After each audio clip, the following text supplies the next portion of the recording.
Good morning, good afternoon, and good evening, folks. Welcome to another episode of the Marketing Your Practice podcast, the podcast where I get to simplify the marketing and the mindset so you, the chiropractor, can increase your impact, your income, and your enjoyment in practice too. In today's episode, we're going to be talking all about goals. If you have a love-hate relationship with goals, today's episode is for you. If you perhaps just have a hate relationship with goals, then today's episode is for you. If you want to improve your goal setting, you're already knocking out of the park with your goals, then today's episode is for you as well. I'm going to share a 4-step process to help you improve your goal setting, your relationship with goal setting, and then also the results that you have with it. I've been having loads of conversations of recent, both with community influencer members and my one-on-one coaching clients about goal setting. And the big reason that so many people have this love-hate relationship with goals is they get really mixed up what goals are all about. Here's the challenge. For many people, now whether we're aware of it consciously or not, we associate the success of the goal with worthiness. That if we get to 100 visits a week, we feel more worthy than at 50. If we get to 200 visits a week, we feel more worthy than at 100. Now, there's a challenge with this, okay? And the challenge comes from here, is that when it comes to goal setting and goal achieving, you are going to, certainly if you're setting real goals, you're going to fail way more than you succeed. Now, if you're going to fail more than you succeed and goals are linked up with your worthiness, then you're going to feel a lot of unworthiness. Now, it makes sense if this is the case that you're going to not want to set goals because failing at goals means that I'm unworthy. Now, we have to change the way that we think about failure. Our current culture thinks about failure in almost two completely opposite ways. So, way number one, in our schooling system at least, when it comes to failure, is that it's frowned upon. Okay, we get an F on our test, we get in trouble more often than not. If we get an F on our report card, we take it home, and our parents are often very unimpressed with regards to this too. If we continue to fail in the schooling system and in many of our jobs out in the workplace, then we're not allowed to continue in that schooling system or that job. Yet the other side of it, the second way we look at failure, this is where some of the contradiction comes in. When we look at leaders of industry, athletes, music, the arts, many of the people that you and I admire, many of the people that are put on a pedestal as society puts on a pedestal, we look back at their history and they are littered with failure. There has been failure after failure after failure before the successes come.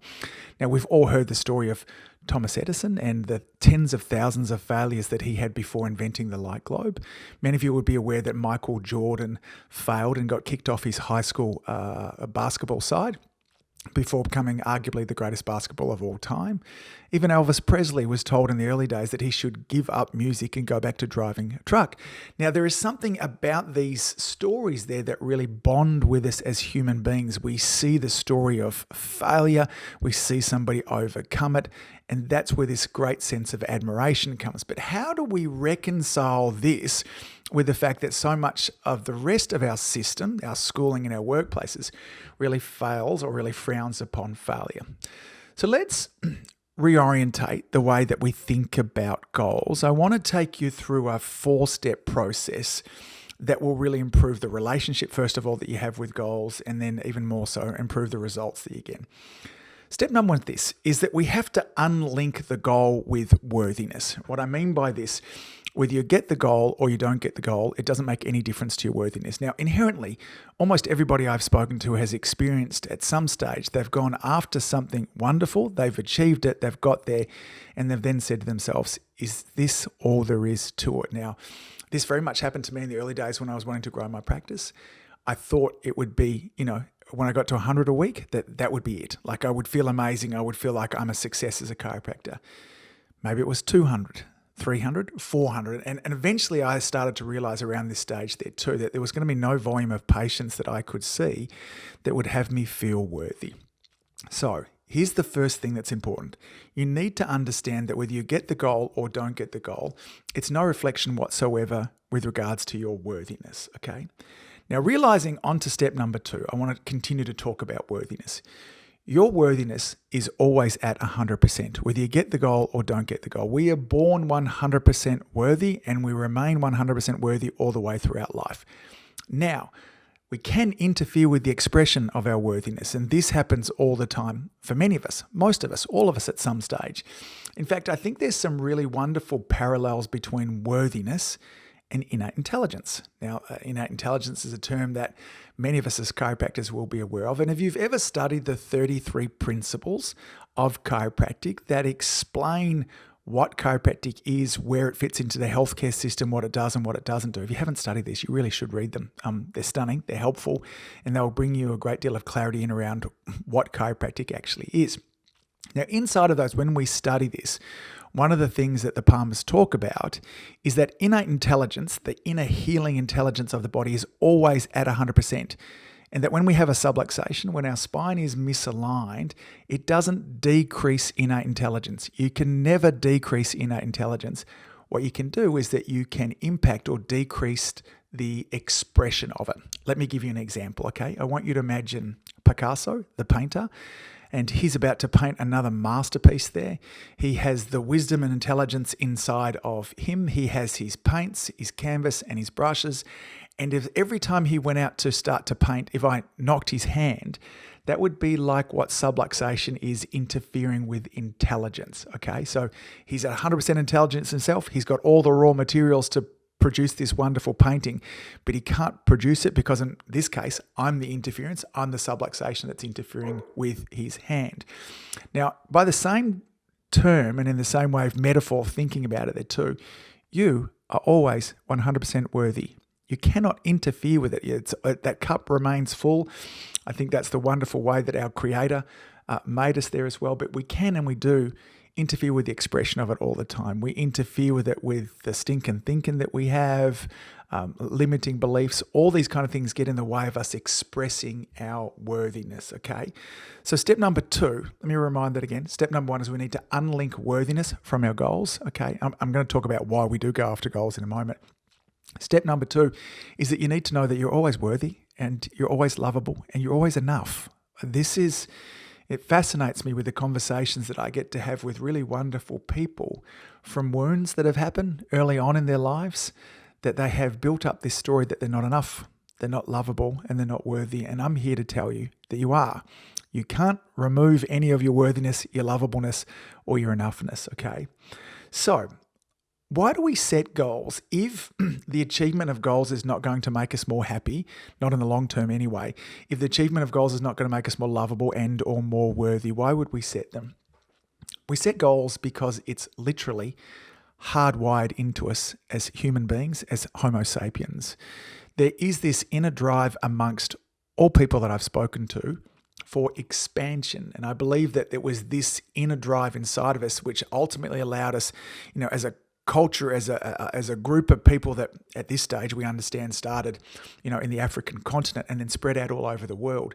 There is this drive for expansion. So it doesn't matter what you're doing, whether you're young or whether you're old, the drive for expansion is there. Now, many of us squash that down. We ignore it. We cover it over with alcohol, with drugs, with sex. We cover it over with social media. We ignore the inner drive that's inside of us. So just because maybe you're not aware of expansion, okay, doesn't mean that it's there. So it is, in fact, I think ignoring this inner drive for expansion is very much the reason of a lot of the unhappiness that's going on there too. So why do we set goals? It's hardwired into us. Okay, we can't not set goals. We set goals so we can expand, so we can truly become express more of the magnificence that we are as human beings. That's why, I want to grow this business. That's why I want to achieve other things in my life, because I want to become a better human being. I want to learn new things. I want to challenge myself. I want to step more into my potential. And having chatted with this now with lots of people, this drive is in amongst us. The desire that comes along for us to expand. Tony Robbins talks about desire, the same thing in many ways, desire for expansion, as literally being of the Father, that the root word of desire, Latin, is of the Father. It is a calling from the universal intelligence out there that wants us to grow and expand and express more of itself. So here's the 4th thing I want to let you know about there too. Is what do we do if we are going to fail with our goals more often than we succeed? What do we do when we fail at them? And here's the interesting thing. It's so incredibly simple, but when I share this with coaching clients, there's an aha moment for them. We never cancel our goals. We never ignore our goals. When we fail at them, we just change the time frame. That's it. So if you had a goal that by this year, Christmas in 2022, that you wanted your practice to be at 200 visits a week, and you got there and you're only at 150, no big deal. We don't change the goal. We never change the goal, okay, just because of failure. Now, you can change the goal, but we don't change the goal just because we didn't get there. All we do is we reset the time frame. That's it. Now, when people hear this, many cases there's a great relief that comes to them. A weight drops off their shoulders. So we might reassess again. We go, okay, I'm at 150 now. Can I be there by the middle of the year?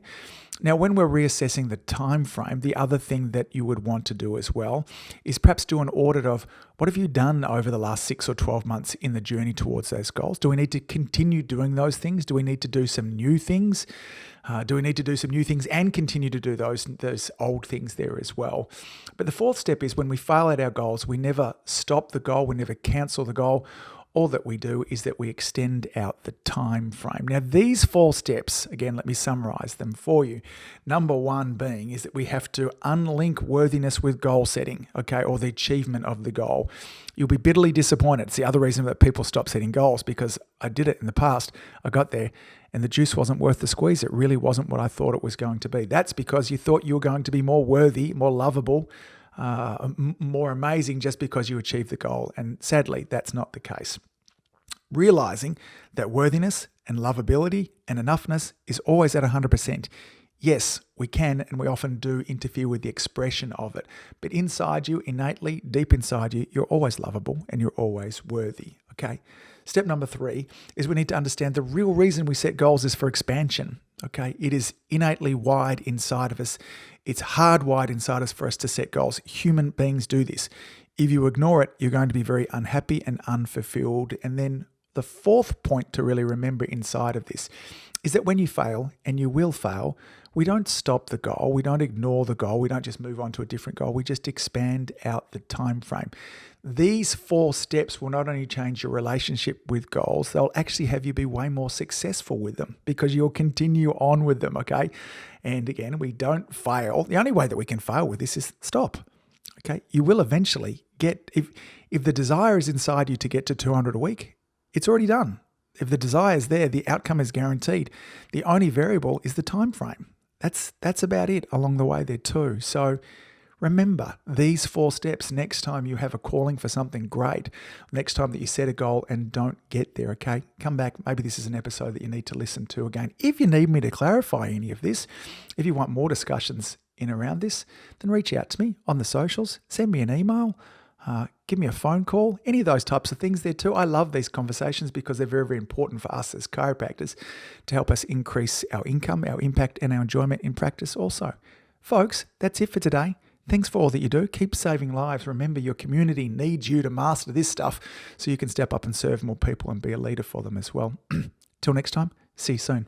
Bye. If you've enjoyed listening to this podcast, you have to come and check out my Community Influencer Program. It's my monthly coaching program where we take all this material and I'll work with you to help you apply it, implement it, and systemize it. The Community Influencer Group Coaching Program is designed to help you increase your practice income, impact, and enjoyment.